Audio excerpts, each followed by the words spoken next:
नमस्कार प्रिय भक्तों, सत्य भक्ति उपचार चैनल में आप सभी का स्वागत है।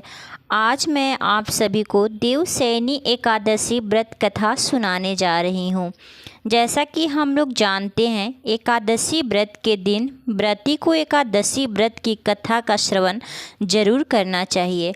ऐसा मान्यता है कि यह व्रत की कथा का जो पाठ करते हैं, भगवान विष्णु की कृपा असीम बनी रहती है और हर प्रकार की मनोकामना शीघ्र ही पूर्ण हो जाती है और अंत में मृत्यु के पश्चात मोक्ष की प्राप्ति होती है। आषाढ़ महीने के शुक्ल पक्ष की एकादशी को देवशयनी एकादशी के नाम से जानते हैं। देवशयनी एकादशी से ही भगवान विष्णु जी 4 महीने के लिए योग निद्रा में चले जाते हैं।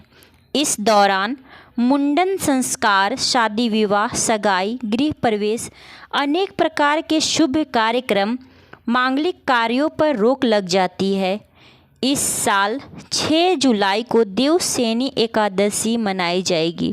इस दिन भगवान विष्णु और माता लक्ष्मी की पूजा की जाती है। तो चलिए शुरू करते हैं देवशयनी एकादशी व्रत कथा। देवशयनी एकादशी व्रत कथा का वर्णन खुद भगवान श्री कृष्ण ने किए थे। शास्त्रों के अनुसार भगवान श्री कृष्ण ने इस वृत्तांत को धर्मराज युधिष्ठिर को सुनाया था। पौराणिक कथाओं के अनुसार सतयुग में मानधाता नामक एक चक्रवर्ती राजा राज्य करते थे। मानधाता के राज्य में प्रजा सुखी और संपन्न पूर्वक रहा करती थी। एक बार उनके राज्य में 3 साल तक वर्षा नहीं होने की वजह से भयंकर अकाल पड़ गया और अकाल से चारों तरफ त्राही त्राही मच गया।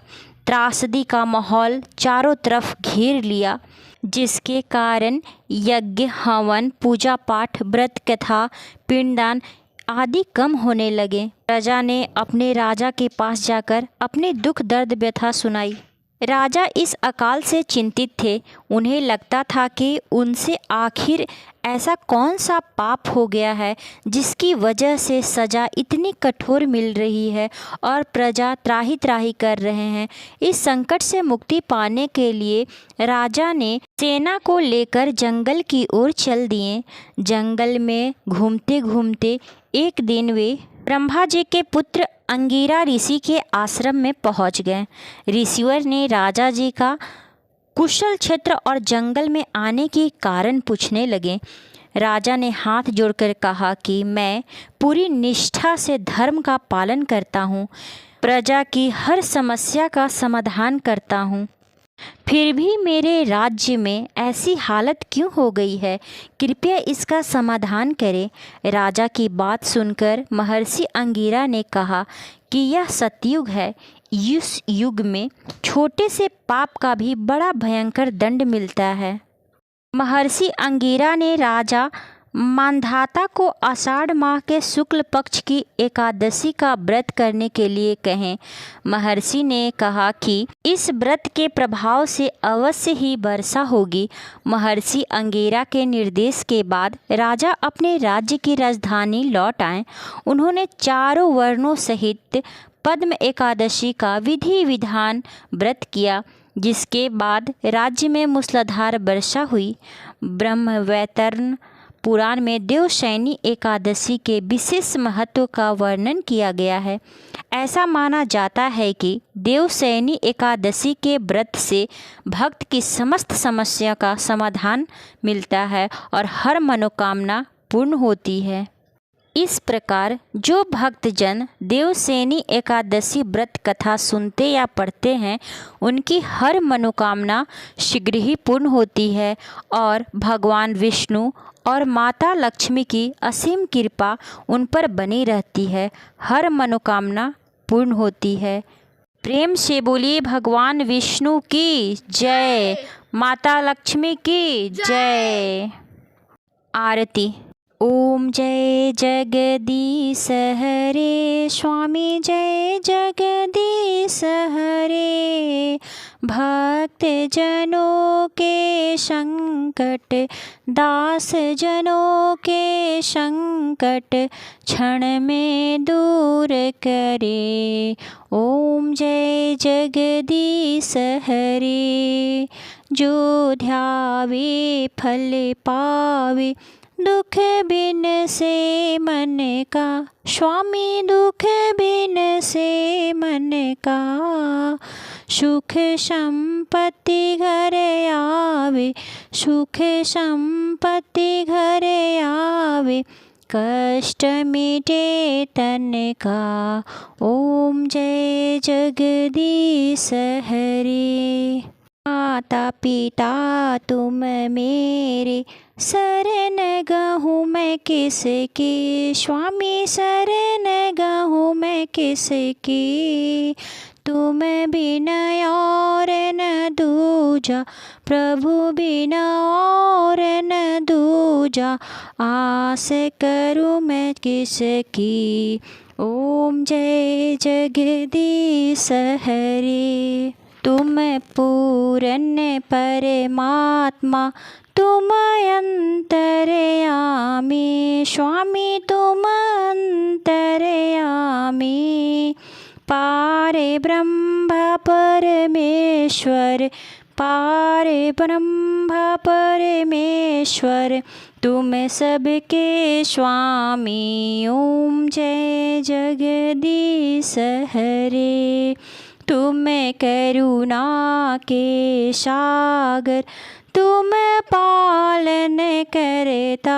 स्वामी तुम पालन करता।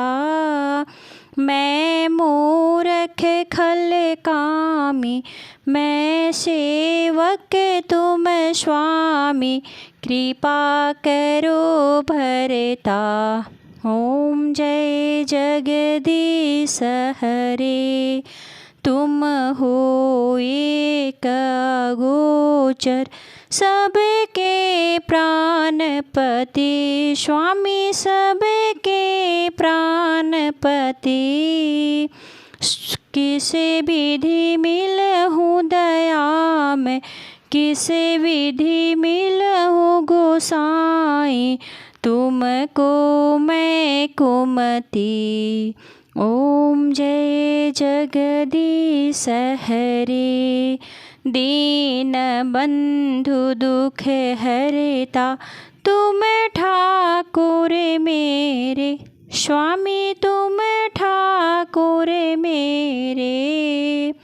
अपने हाथ उठाओ अपनी शरण लगाओ। द्वार पड़ा तेरे। ओम जय जगदीश हरे। विषय विकार मिटाओ पाप हरो देवा। स्वामी पाप हरो देवा। श्रद्धा भक्ति बढ़ाओ श्रद्धा भक्ति बढ़ाओ। संतन की सेवा। ओम जय जगदीश हरे। ओम जय जगदीश हरे। स्वामी जय जगदीश हरे। भक्त जनों के संकट दास जनों के संकट क्षण में दूर करे। ओम जय जगदीश हरे। प्रेम से बोलिए भगवान विष्णु की जय। माता लक्ष्मी की जय। धर्म की जय हो अधर्म का नाश हो। प्राणियों में सद्भावना हो विश्व का कल्याण हो। हर हर महादेव।